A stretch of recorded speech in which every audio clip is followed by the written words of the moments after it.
오늘 우리에게 주신 하나님의 말씀은 구약 성경에서 봅니다. 구약 성경 915쪽 잠언 5장 2절 말씀을 장성 목사가 풀어서 번역한 연역본으로 봉독합니다. 여러분들은 나중에 다른 역본들과 대조해서 읽어보시면 더 큰 은혜와 진리가 여러분들에게 깨달아질 것입니다. 봉독합니다. 근신을 챙겨서 내 입술로 말씀의 지식을 지켜라. 아멘. 오늘 우리는 성령님 아래 성경 위에 하나님의 말씀을 듣기를 원합니다. 오늘 여러분들이 주목하실 설교 제목은 말씀의 지식을 입술로 지키기입니다. 하나님의 은혜 가운데 시계추의 시리즈를 일단락 짓고 오늘 여러분들은 새로운 말씀의 이렇게 향연으로 초대받았습니다. 앞으로 몇 주간 동안 여러분들은 제가 성경을 그동안 어느 구절들을 보고 있었으며 묵상해 오고 있었으며 영과 생각과 마음에 담고 있었는지 여러분들은 이제 보시게 될 것입니다. 제가 오랫동안 이렇게 하나님의 말씀을 품고 이렇게 지낼 때 늘 생각하는 것이 있습니다. 하나님의 말씀이 참으로 오묘하다. 하나님의 말씀이 참으로 심오하다. 하나님의 말씀이 참으로 끝간데가 없다 하는 생각을 자주 한다는 거 여러분들이 이미 잘 숙지하시고 있으리라고 믿어집니다. 제가 그 그리스에 대해서 생각해 볼 때 그리스의 문화와 철학이 그리고 그 언어가 세계를 이렇게 제패했던 시절이 있습니다. 물론 이것은 유럽과 중동을 일대로 한 이 세계이지만 그 문화의 그 강성함, 그 문화의 전파력이 무서운 바가 있었습니다. 그런데 그 그리스인들이 이렇게 그 세계적으로 강성한 문화적 영향력을 행사한 데에는 그리스 문화의 힘이 있었고 그리스 그 문화의 저력은 그리스 철학으로부터 나오는 것이었습니다. 근데 그 그리스 철학을 받쳐주고 있는 것이 있었는데 이것이 그리스 헬라 수사학이었습니다. 제가 요즘 조금 안타깝게 생각하는 것 중에 하나가 안타깝기보다는 좀 아쉽다고나 할까요? 하는 것은 무엇이었는고 하니 이것이 현대에 들어와서 수사학의 가치가 점점 퇴색해져서 이것이 구시대의 고물처럼 여겨지고 있고 수사학에 대해서 그 한 줄씩 들어보기는 하지만 그게 정말 어떠한 것인지 잘 알지 못하고 지나가는 것이 안타깝기만 합니다. 저는 소에서 선생 밑에서 이렇게 가르침을 받으면서 수사 내지 수사학의 중요성에 대해서 이렇게 늘 말씀해 주시는 것을 듣고 그걸 자양분 삼아서 이 커왔던 시절이 있었던 것이 저에게 얼마나 큰 인생의 자산이 되는지 모른다 하는 것을 말씀드리고 싶습니다. 수사학에서 중요하게 생각하는 것은 언어고 또 언어로 펼쳐지는 표현에 대해서 주목하는 것이 수사고 수사학입니다. 그래서 단어 하나 그리고 단어 하나하나가 갖는 차이, 뉘앙스 이런 훈련부터 수사학의 훈련을 받을 때 시작합니다. 오늘 그 한 단락을 여러분들에게 펼쳐 보이도록 하겠습니다. 오늘 잠언 5장 2절 말씀에서 우리들의 주목을 별로 끌지 못하고 있는 한 단어가 있습니다. 입술이라는 말입니다. 그런데 이 입술이라고 하는 말이 정확하게 그 뉘앙스가 포착이 되기 위해서는 뉘앙스의 양쪽에 있는 말들을 배워야 됩니다. 이 입술의 왼쪽에 있는 단어가 있습니다. 그게 입이라는 말입니다. 입이 있고 입술이 있습니다. 그 다음에 이 입술이라고 하는 말의 오른쪽에 있는 단어가 있습니다. 그게 혀라는 말입니다. 그래서 여러분들이 이 수사를 의식하고 이렇게 표현을 하는 사람들은 어떤 단어로 표현하고자 할 때에 예를 들자면 그 언저리에 있는 동네 말들을 이렇게 점검합니다.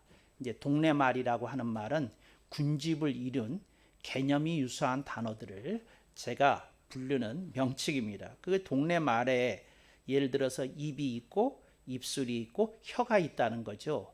그런데 어느 때 입이라고 표현하는 것이 뉘앙스에 맞고 어느 때 입술을 사용하는 게 맞고 어느 때 혀라고 표현하는 게 맞고 또 어느 때 목이라고 표현하는 게 맞는지에 대해서 이런 것들을 점검하는 것이 수사학에서 받는 공부요 훈련이라는 겁니다.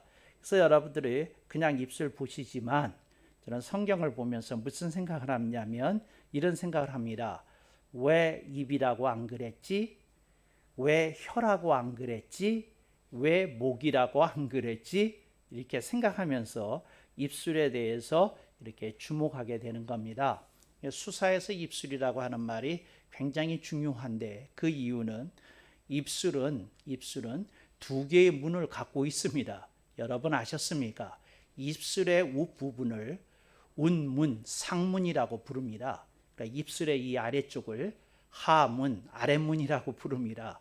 그래서 입술은 문의 성격을 갖고 있다. 그래서 입술이라고 하는 말 속에는 두 개의 문짝이 이렇게 표현되고 있는 거다. 이것을 여러분들이 기억하실 수 있기를 바랍니다. 우리나라 전통 한옥에 집을 이렇게 들어가려고 하면 그 입구에 커다란 이렇게 대문이 있는 것을 여러분들이 아시리라고 믿습니다. 근데 그 문은 문짝이 두 개입니다. 그래서 좌우로 열려지게 되는데 오른쪽에도 문짝이 있고 왼쪽에도 문짝이 있습니다. 그래서 두 개의 문으로 이렇게 형성이 되어 있는데 그 경우는 우문, 좌문 이렇게 얘기합니다. 그러니까 왼쪽에도 문이 있고 오른쪽에도 문이 있다. 이제 이걸 기억하시면 좋겠습니다. 그래서 집에는 큰 대문에는 두 개의 문이 있고 사람의 얼굴에는 입술이라고 하는 두 개의 이제 문이 있다. 문짝이 있다. 이제 이렇게 기억하시면 좋겠습니다. 그런데 여러분 여기서 입술이라는 말을 쓴 이유는 이것이 닫혀져 있는 상태를 강조할 때에는 입술이라는 말을 사용합니다.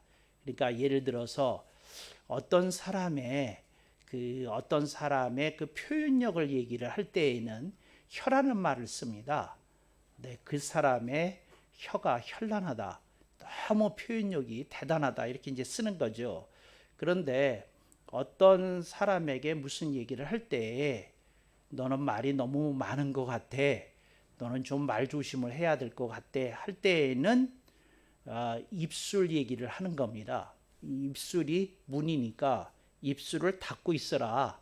입술이 닫고 있으면 어떻게 됩니까? 말을 못하지요. 소리가 안 나오지요. 그러니까 입술을 이렇게 사용했다는 것을 보겠습니다.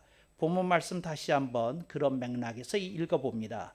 근신을 챙겨서 하는 말은 근신이라는 말은 사람이 어떤 행동을 할 때에 가볍게 움직이지 아니하고 신중하게 판단을 하는 태도와 자세를 가리키는 말입니다.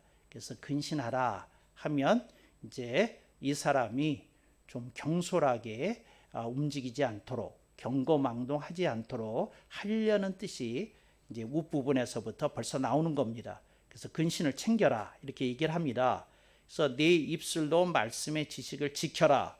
이제 지켜라 하는 말을 하는 순간 지킨다고 하는 게 뭡니까? 집을 지키려고 그러면 대문을 활짝 열어놓고 지키겠습니까? 대문을 닫아놓고 지키겠습니까?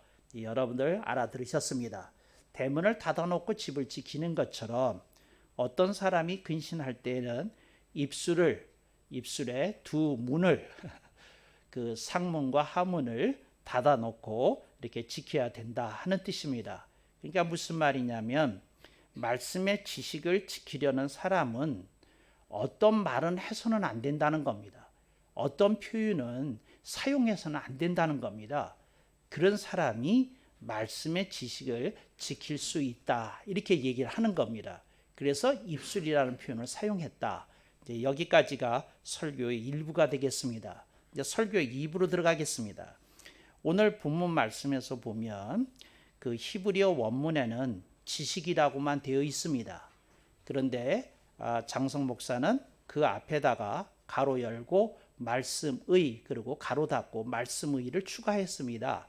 근데 그 말의 뜻은 무슨 말이냐면 여기서 말하는 지식은 학교에서 배우는 일반 지식이 아니라는 겁니다. 여기서 말하는 지식은 말씀의 지식이라는 겁니다. 그래서 그걸 구분하기 위해서 이제 말씀의 지식이다 하는 겁니다.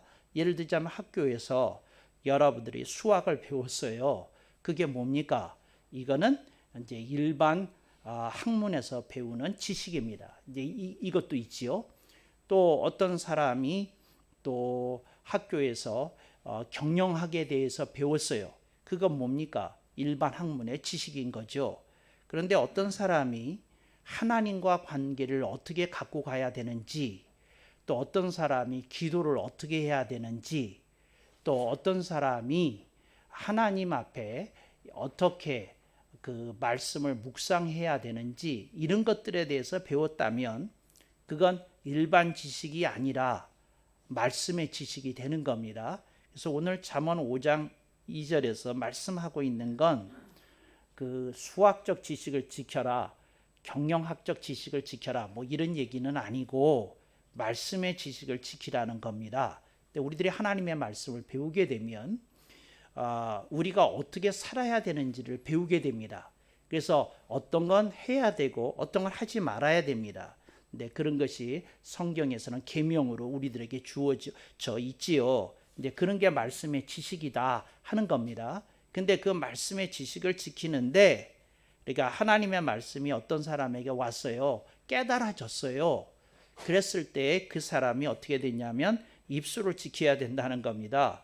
근데 입술을 지키라는 말이 무슨 말이냐?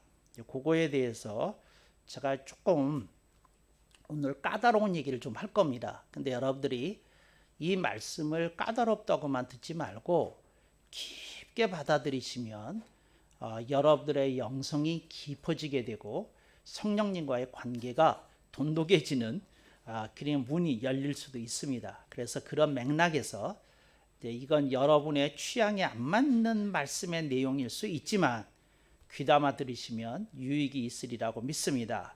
첫 번째로 그 입술로 말씀의 지식을 지키라는 말의 의미는 뭐냐면 죄에 대한 공감을 표시하면 안 된다는 겁니다.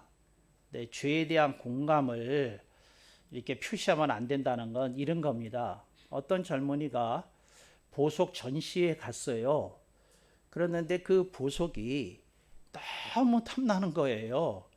그래가지고 자기도 모르게 손이 가서 그 앞에 그 지키는 사람이 있는데 지키는 사람이 잠시 딴 데를 보는 순간 그거를 손에 쥐고 주머니에 넣고 이제 도망을 갔어요. 그런데 그런 뉴스 보도를 보면서 어떤 사람이 이제 보는 거예요. 도대체 어떻게 생긴 다이아몬드인데 저 청년이 그렇게 탐욕이 일어나서 저런 일을 한 거야. 그러고는 이제 그 클로스업에서 뉴스에서 그 다이아몬드를 보여주는데 정말 사람의 눈이 돌아갈 만큼 아름다운 보석인 거예요. 야, 정말 탐욕을 일으킬 만한 물건이다. 이렇게 말하는 순간 여러분은 죄에 대한 공감을 표시하고 있는 중입니다. 여러분, 죄에 대한 공감을 표시하면 안 됩니다. 그러니까 여러분들이 정말 그럴 수 있겠네. 예를 들자면 어떤 사람이 뇌물을 먹었다는 그 죄로 인해서 이제 그 형사 입건이 되었어요. 그래서 긴급 체포가 됐다는 뉴스를 보게 되었어요. 그래서 여러분들이 그런 뉴스를 보면 여러분들의 속물근성이, 죄송해요, 속물근성이라고 말해서 함부로 그렇지만 들어주세요. 속물근성이 작동하면 여러분들은 얼른 그 다음 챕터로 이동해 갑니다. 도대체 얼마를 먹은 거야? 그래서 얼마를 먹었나 봤더니 어떤 한 건을 봐주고 20억을 먹었다는 거예요. 그럴만하구만. 무슨 말이에요? 마음이 동할 만한 금액이다. 이렇게 여러분이 생각하는 겁니다. 이게 죄에 대한 공감을 표시하는 겁니다. 여러분, 죄는 공감의 대상이 되면 안 됩니다. 어떤 경우에도. 그런데 사람은 죄에 대한 공감을 이렇게 자꾸 뉴스 보도나 뭘 보면서 이렇게 표시하더라는 겁니다. 그래서 여러분, 입술을 지키라 하는 말은 그런 말 하고 싶어서 목이 간질간질하고 혀가 꿈틀거려도 어떻게 하라는 겁니까? 입에 두 문, 입술에 상문, 입술에 하문 굳게 꾹 봉하고 닫고 그런 의사 표시를 하면 안 된다는 겁니다. 그래서 여러분, 죄에 대해서 공감하면 안 됩니다. 어떤 아파트에 어떤 사람이 그 최신형 포르쉐를 갖다 놨어요. 그런데 그 포르쉐가 나타나기 전에 그 이웃집에서 새 차를 샀는데 그것도 포르쉐였답니다. 그런데 그거보다 더 고급형이고 그거보다도 더 이렇게 특별 에디션으로 한정된 판만 한국에 들어왔다는 걸 이제 그 어떤 집에서 자랑스럽게 그 포르쉐가 등장하고 난 지 일주일도 안 돼서 그 포르쉐가 났다는 거예요. 그랬는데 그 처음에 그 차를 자랑했던 주인집 아들이 초딩 3학년이었는데 열받았다는 거예요. 그래가지고 밤중에 가서 그 리미티드 에디션으로 나온 그 포르쉐를 쫙 하고 금을 걷다는 겁니다. 아니, 나타나려면 한 달 후나 나타나지. 우리 집 김팍세게 이런 짓 할 수 있는 거야? 그러고 했다는 거예요. 그 꼬맹이가 한 것이 쫙 했대요. 근데 아들들 어떤 아빠가 하는 말입니다. 우리 아들 삼았으면 좋겠다. 무슨 말이에요? 아빠 편이었다는 거죠. 그 아들놈은. 근데 죄는 지었는데 지 아빠 편이었다.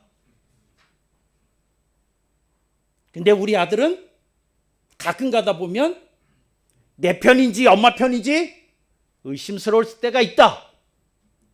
그래서 이제 그런 표시한 거예요. 여러분, 죄에 대한 공감을 뭐 하면 안 된다? 표시하면 안 된다. 두 번째, 입술을 지키라 하는 말은 죄에 대한 이해를 표시하면 안 된다는 말입니다. 죄에 대한 이해를 표시하면 여러분들이 죄에 대한 이해를 표현하면 안 됩니다. 제가 늘 어렸을 때서부터 마음에 걸렸던 것이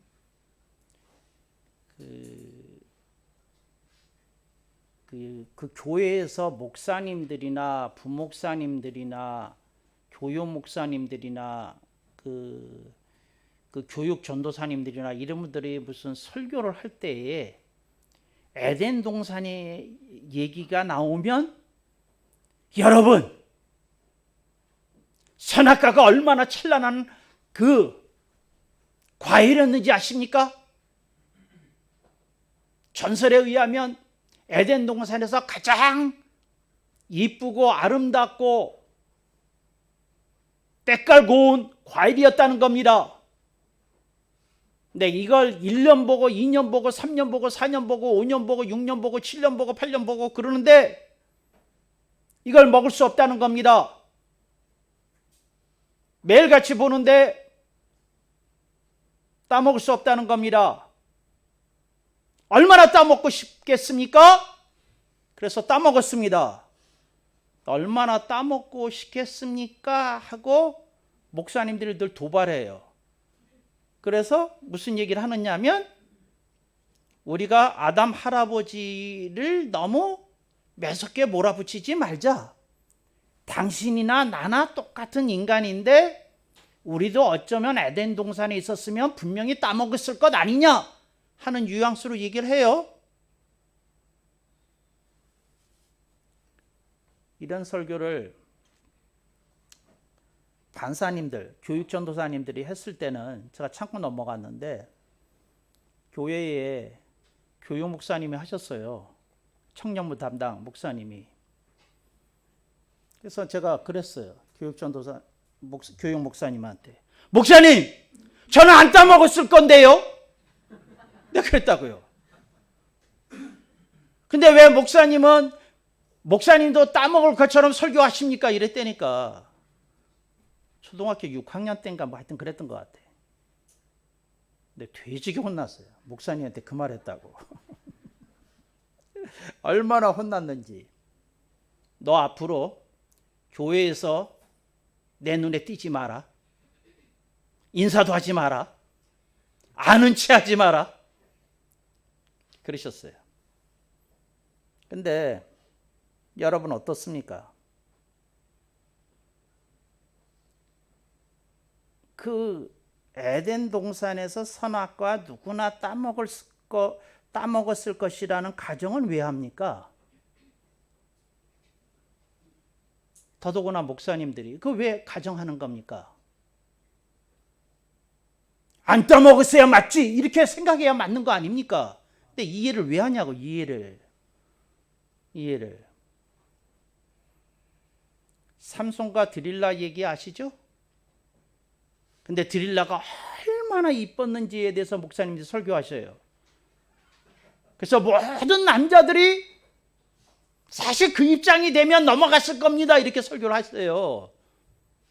뭐를 지금 표시하고 있는 겁니까? 죄에 대한 이해를 표시하고 있어요. 여러분, 죄에 대한 이해는 가지면 안 됩니다. 죄에 대한 이해를 가지면 안 돼요. 죄에 대한 이해를. 며칠 전에 어떤 젊은 여성이 20대라고 그래요. 그 인천 국제공항으로 가는 인천대교 중간에 차를 급정거하고는 차에서 뛰쳐나와 가지고는 인천대 중간에서 바닷속으로 점프해서 죽었다는 거예요. 근데 나중에 이제 시신 건지고 보니까 20대 여성이라는 그런 거거든요.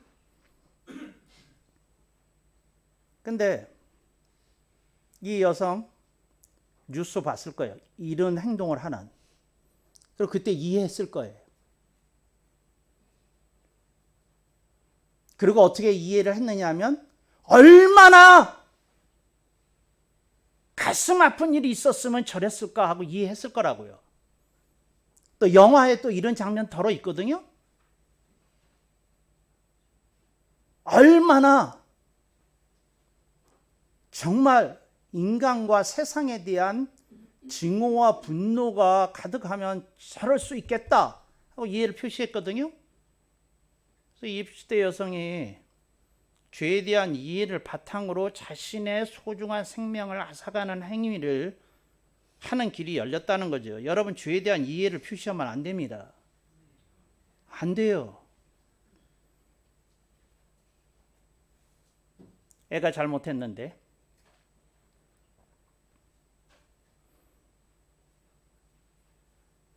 엄마가 호되게 애를 나무라니까 아빠라는 사람이 한다는 말이 애가 그럴 수도 있지. 아니 왜 박수가 나와요? 애가 그럴 수도 있지. 근데 아빠가 그렇게 편들기 전에 어떤 내용인지 먼저 물어봤어야 돼. 어떤 내용인지. 그리고 아빠가 이렇게 얘기했어야 될 일일 수도 있어.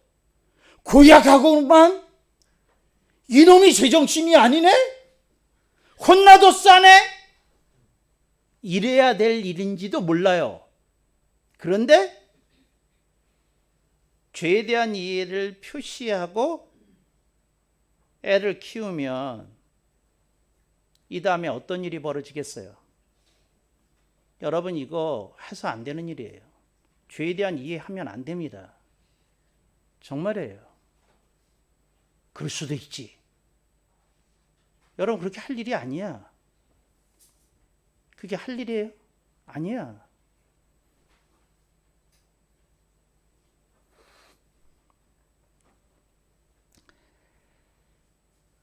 내 입술로 말씀의 지식을 지켜라. 세 번째, 열매에 대한 부정적 입장을 표시하면 안 된다입니다. 열매에 대한. 죄의 반대말이 열매거든요. 기독교에서. 열매는 말씀대로 살아서 거두는 결과입니다.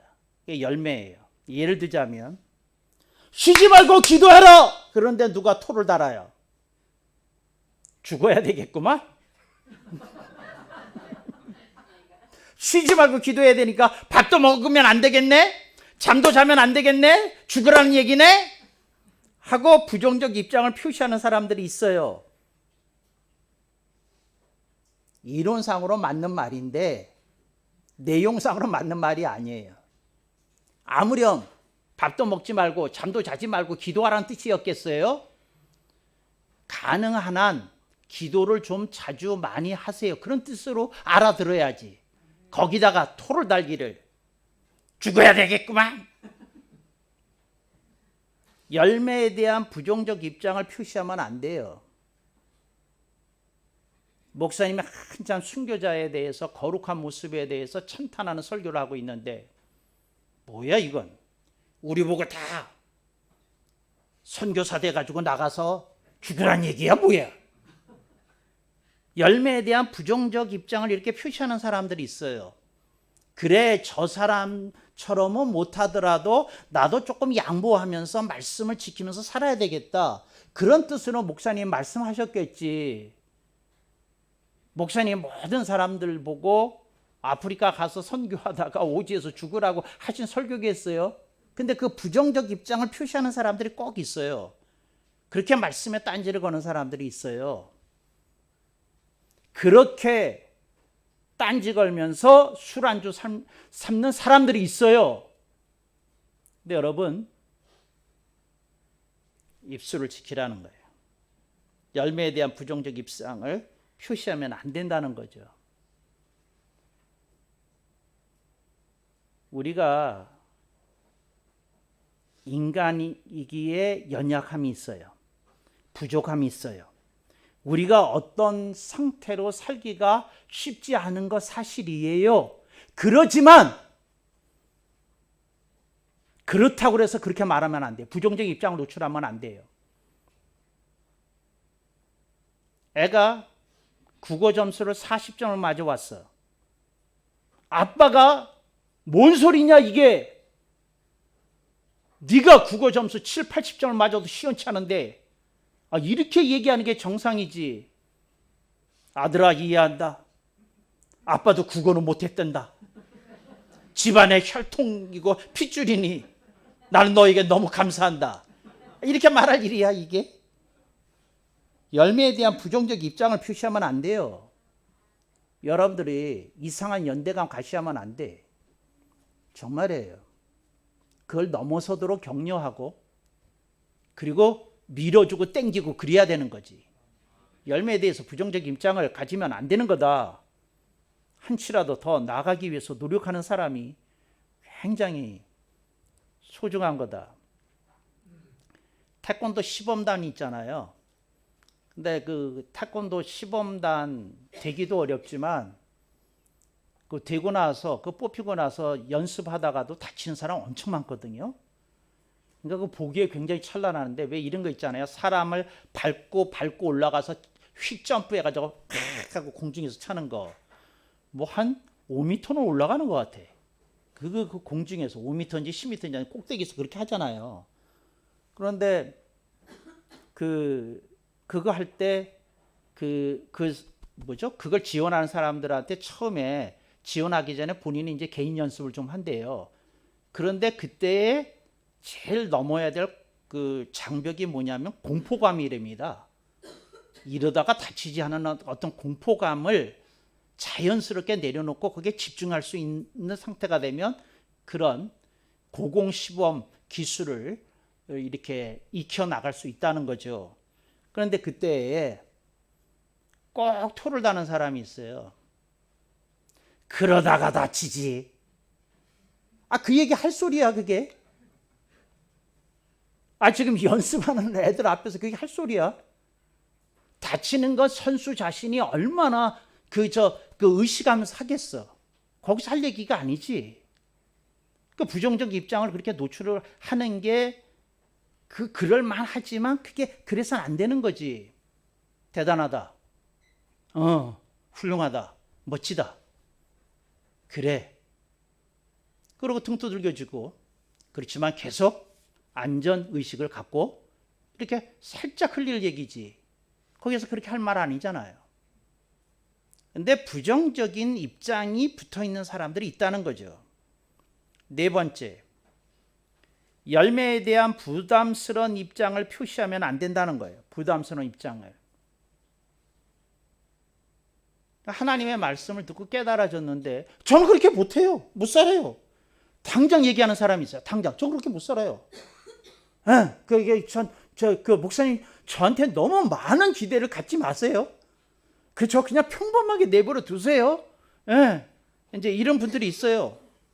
열매에 대한 부담스러운 입장을 표시하면 안 돼요. 왜 안 되느냐 하면 본인이 본인 스스로를 평가절하고 있는 거거든요. 그러면 안 되는 거예요. 그래 나도 조금씩이라도 앞으로 좀 나가봐야 되겠지? 이래야지. 그 부담스러운 입장만 가지면 되겠어요? 어떤 집에서 교회에 등록했답니다. 그러면 좀 중요한 교회 같은 데는 이제 이렇게 그 교구별로 그 신방하는 그 부목사님이 있어서 한번 신방을 가게 됩니다. 그래서 이제 이렇게 얘기를 한다고 그래요. 신방 가도 되겠습니까? 신방이 그 가정 신방이 어려우시면 커피 신방도 됩니다. 커피 신방이 뭐냐면 그 집 근처에 있는 커피숍에 만나서 얘기를 나누는 겁니다. 그래서 이걸 커피 신방이라고 하는데 가정 신방이 어려우시면 커피 신방이라도 됩니다. 그러니까 그 집에서 그럼 커피 신방을 받겠습니다. 그래서 커피숍에서 봤는데 그 집에서 그러더라는 거죠. 우리 교회에 대해서 뭐 기대하시거나 뭐 하는 게 있으십니까? 그래서 대화를 나누는데 갓 등록하신 부부가 이런 얘기를 하더라는 거죠. 저희는요, 목사님이 헌금에 대한 설교만 안 하시면 그냥 교회 꾸준히 나갈 겁니다. 그랬다는 거예요. 근데 부담스럽다는 거죠. 근데 전 교회에서 아마 무슨 일이 있었던 것 같아. 그래서 상처받고 와서 이제 그런 얘기를 했다는 거예요. 이게 부담스러운 입장을 표시한 거거든요. 여러분, 이런 거 하면 안 됩니다. 이런 거 하면 안 돼요. 신앙생활은 부담을 안고 커가는 겁니다. 부담을 안고 커가는 거예요. 내가 못하지요, 지금. 오케이. 주님도 기다리시고 그 교회 목사님도 기다리실 겁니다. 그렇지만 본인이 자기 스스로를 제한하고 속박하는 태도를 스스로 설정하는 건 영성이나 신앙생활의 성장에 결코 유익하지 않습니다. 그래서 우리들이 그걸 가지고 있으면 좋지 않을까 이렇게 생각이 돼요. 그래서 이런 표현을 안 하는 것이 뭐 하는 겁니까? 입술의 두 문을 지키는 일이더라 하는 겁니다. 신앙생활을 하면서 여러분들이 오늘 입술의 윗문과 아랫문을 이렇게 배우셨는데 저는 여러분들이 정말 그 신앙생활의 기초를 잘 닦고 차근차근 올라가는 여러분이 되시기를 바랍니다. 저에게 한학을 가르쳤던 소혜서 선생의 일화를 하나 말씀드리고 싶어요. 선생님이 그 흑석동 시장통에 사셨어요. 그랬는데 그 시장통에서 한옥으로 된 집이 조금 약간 시장통 벗어난 쪽에 한옥 집이 있었는데 어느 날 그 제가 이런 질문을 드렸어요. 그 한옥집을 이제 그 집으로 처음 이사 간 다음에 오라고 그러셔서 이제 그 집을 이렇게 방문했는데 그 집이 좀 규모가 작아서 대문이 문짝이 두 개가 아니고 한쪽이었어요. 그랬는데 제가 그 문이 한 짝인 문을 보면서 제가 그냥 열고 들어가서 선생님한테 느닷없이 그냥 질문했어요. 선생님, 어떤 집의 대문을 보니까 어떤 집은 그 지도리를 왼쪽에 달고, 그래서 문이 그 왼쪽에 달았기 때문에 문이 오른쪽에서 왼쪽으로 열기를 하고, 그 다음에 어느 쪽은 오른쪽에 지도리를 달아서 문이 왼쪽에서 오른쪽으로 열게 하는데, 어떤 쪽으로 문짝을 달아야 된다는 법이 있습니까? 그렇지 않으면 문짝은 왼쪽이나 오른쪽이나 아무렇게나 달아도 되는 겁니까? 이렇게 질문을 드렸어요. 그때 선생님이 가만히 있어봐라, 내가 문을 안 봤다. 그리고 문을 나오셨어요. 문 바깥으로 나오셨어. 그러고는 문을 여시는데 그 문이 그 왼쪽에서 오른쪽으로, 그러니까 지도리가 그 문짝 기둥이 오른쪽에 있는 거예요. 바깥에서 보면 오른쪽에 돼 있어서 왼쪽에서 이렇게 열리는 거예요. 그때 선생님이 문짝이 잘못 달려 있구나 그러시더라고요. 그러고 나더니 그 주인한테 말씀을 드려가지고, 돈은 제가 드릴 테니까 문짝을 다시 달겠습니다. 제가 이쁘게 해놓을 테니 허락해 주시면 좋겠습니다. 그래서 선생님이 자기 그냥 그 전세에 살고 있는 집인데 주인한테 허락을 받아서 그 친한 목수를 불러다가 문짝을 다시 다는 거예요. 그래서 어떻게 다시는고 하니 문이 오른쪽에서, 그러니까 왼쪽에다가 그 지도리를 닫고 오른쪽에서 왼쪽으로 이렇게 문이 열리게끔 이렇게 다시 다시는 거예요. 그래서 제가 여쭤봤어요. 아니 선생님, 문짝이 오른쪽에 달려 있으면 어떻고 왼쪽에 달려 있으면 어떻습니까? 무슨 법이 있습니까? 선생님이 하시는 말씀이 이래요. 선비들이 사는 집은 글을 읽는데 한문은 오른쪽에서 왼쪽으로 읽거든요. 그러니까 문이 열리더라도 오른쪽에서 왼쪽으로 열려야 된다는 거예요. 문이 오른쪽에서 왼쪽으로. 그런데 왼쪽에서 오른쪽으로 열게 있으니까 이건 선비가 사는 집에 문짝에 달리는 방향이 아니다. 그리고 그걸 돈을 들여서 이렇게 고쳐놓은 거예요. 저는 여러분에게 이 말씀을 드리고 싶어요. 저는 지금 문짝을 왼쪽으로 달자 오른쪽으로 달자 그걸 얘기하려는 게 아니라, 여러분이 하나님의 말씀을 배웠어요. 그러면 여러분들은 딱 하고 이게 클릭이 돼가지고 그렇게 살려고 마음에 새겨지기는 하십니까? 그리고 그렇게 움직여야 되겠다는 결단이 일어나십니까? 그리고 그렇게 사는 실행 쪽으로 움직이십니까? 선생님 보면서 정말 모골이 송연해지더라고요. 등에 식은땀이 나더라고요. 자기 집도 아닌데. 그 문짝서부터 이런 선비가 사는 집은 이러면 안 된다고 문짝을 고쳐 다시더라고요. 여러분들은 문짝이 왼쪽에 닫혀 있든 오른쪽이든 아무 상관이 없죠? 그리고 그런 얘기 처음 들으셨죠? 가만히 있어봐. 우리 집이 오른쪽에서 왼쪽으로 열리나 오른쪽에서 왼쪽으로. 오늘 아마 처음 체크하실 것 같은데, 여러분들이 그거 잘 생각해 보셔가지고 이렇게 마음에 새기셔야 될 일이에요. 근데 하나님이 여러분에게 이렇게 말씀하셔요. 얘야, 나는 말씀을 깨달은 사람이 너무 좋다. 그리고 나는 말씀의 깨달아진 방향대로 자기가 걸어가야 될 방향을 정하는 사람들이 나는 너무 이쁘다. 그리고 나는 자기가 실현 가능한 하나하나서부터 고쳐나가는 사람들이 너무너무 이쁘다. 너무 이뻐 죽겠다. 그런 주님의 음성을 듣는 여러분들이 되시기를 축복합니다. 아멘 억만 번.